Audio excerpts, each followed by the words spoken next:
world's a hungry place. And the darkest things are the hungriest, and they'll eat what shines. Some things, dark things, the shining's like food. And nobody shines like you. Alright, so I thought I'd start making some reviews about director's cuts while we're waiting for a certain director's cut to come out. Seems like we're going to be waiting forever for that. So in the meantime, I thought I'd start reviewing director's cuts and see how they stack up to the theatricals.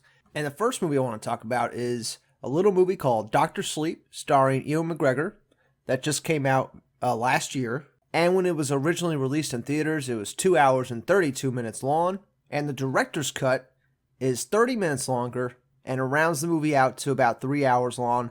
And if you've seen other director's cuts, you know that 30 minutes can really alter a movie. As far as pacing goes, story structure, character development, all that will be affected if you take 30 minutes out of a movie.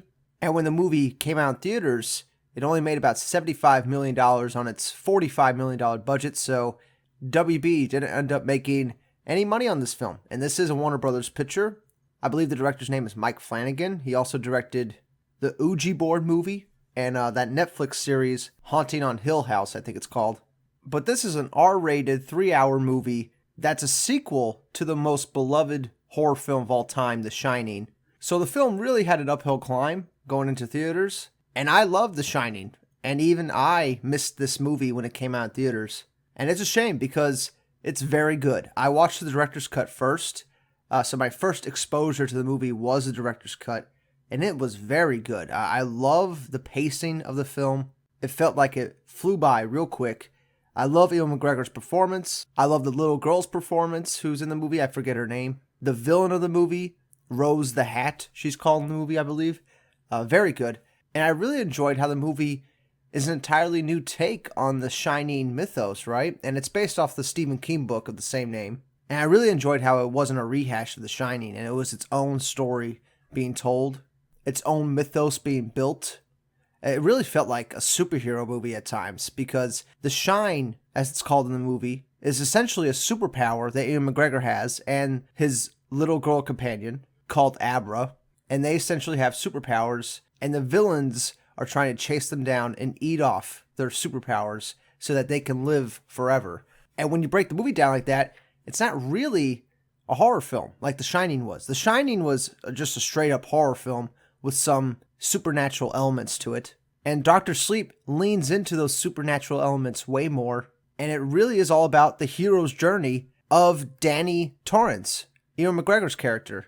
And if you're aware of The Hero's Journey by Joseph Campbell, then you'll notice it right away in this movie. You'll notice the hero's reluctance to the call, and then him accepting the call, and just the whole journey, throughout the movie, leading all the way back to where the hero starts, which is the Overlook Hotel. Because, as we remember, Danny's journey starts in The Shining at the Overlook Hotel. So he comes full circle, and his journey ends at the Overlook. And it's just a great, great story. And it ties in very nicely to The Shining, though I don't think people expected to tie in the way it did. Now, the theatrical cut I also watched after watching director's cut, and there are some changes, some not so drastic, some very drastic, and that comes with taking 30 minutes out of the movie. One of the big changes in the theatrical cut is that it has no chapter markers. If you watch the director's cut, you'll see chapter 1 pop up, and then chapter 2 pop up, and there's 6 chapters in the movie. And if you watch the theatrical cut, you're not going to get any of that. It's just a straight up movie, and they don't give you any chapter titles to set up what's about to happen, really. Which I kind of liked in the theatrical cut, because the chapter names that keep popping up in the director's cut, it's almost unneeded, because the scenes are so well edited together that the movie flows real nicely. And I would assume the chapter titles are there because the director wanted to pay homage to the Stephen King books, but also the original Shining movie. If you remember in the original Shining, you would get title cards that pop up letting you know what day it is or what time of the day it is. And seeing some of the behind the scenes on this Dr. Sleep movie, you could tell Mike Flanagan was a very, very big fan of the Stanley Kubrick Shining film. And he even goes the extra mile by completely recreating the Overlook Hotel and even recreating scenes from the movie and getting lookalikes for the actors. You got a guy who looks just like Jack Nicholson, even though he doesn't quite sound like Jack Nicholson. He looks a lot like him, and they recreate scenes from The Shining, and it's quite nice and almost seamless and believable. It didn't pull me out of the movie at all, and I didn't bother looking up any other reviews of this movie, so I wonder why it has a 59% on Metacritic. That seems like a injustice on the highest level, because even the theatrical cut was very good, very watchable. The stuff that they cut out for most of the movie made sense. There are some redundant things in the director's cut that they cut out in the theatrical, but they also cut out some very important stuff in the third act. In the director's cut of the third act, you get a scene with Danny and his father, Jack, in the bar, and it's a very long sequence, and it goes from the bar to the bathroom, and they're talking about why his dad was drinking and how his family was like ruining his life, and it drove him to drink his medicine, as he calls the alcohol. And you get some very emotional scenes with Ewan McGregor here, and definitely the best performance of the movie is in the scene with Ewan McGregor, and they chop it up in the theatrical cut, and I think that's a criminal injustice, because not only do you get insight into Danny's character, but you also get insight into Jack Torrance's character, the murderous father from the first movie. And I watched The Shining before watching the director's cut of Dr. Sleep, and yeah, it's quite the turn when you see Jack Torrance's character in the Dr. Sleep movie. And it's a very geek out moment. Like, if I was in the theaters, I would have been cheering. Like, it really felt like that good of a moment. And I was shocked they even attempted to do it, and it worked very well in the director's cut. And as far as some of the changes go, a lot like some other director's cuts, they cut out the beginning and end of some scenes. They re-edit some stuff to make it look like certain things happen a certain way. There's one specifically with the father of Abra, and she shows him what happened to the baseball boy outside the house in the theatrical cut. In the director's cut, she shows him what happened to the baseball boy inside the house. So it's like little details like that are switched around for editing reasons to make the movie go by faster. But in the theatrical cut, I felt like the movie was a little bit more sluggish. Even though it's a half hour shorter, it feels like the movie is not moving at its own pace, if that makes any sense. The scenes don't have that much time to breathe like they do in the director's cut. And I'm a big fan of director's cuts, so if you ask me which one's better, I'm probably going to say the director's cut. And mainly for that third act stuff that's cut out of theatrical. But mostly the movie's the same. I think they still get across the same message. And the theatrical cut is not an abomination. It's mostly the same movie. But if you actually like the theatrical cut, I think you're going to like the director's cut even more, because it gives you even more of those little details. It rearranges the scenes so it moves by at a better pace, and it feels like a whole complete film, and it feels more satisfying by the end of the movie. Now, of course, Mike Flanagan, after the movie came out, he had to ask Warner Brothers for permission to make the director's cut, and Warner Brothers actually helped him finish some scenes for it. And if you watch the director's cut and you wait till the very end of the movie, Mike Flanagan actually writes a thank you letter to Warner Brothers and all the people that helped make the director's cut.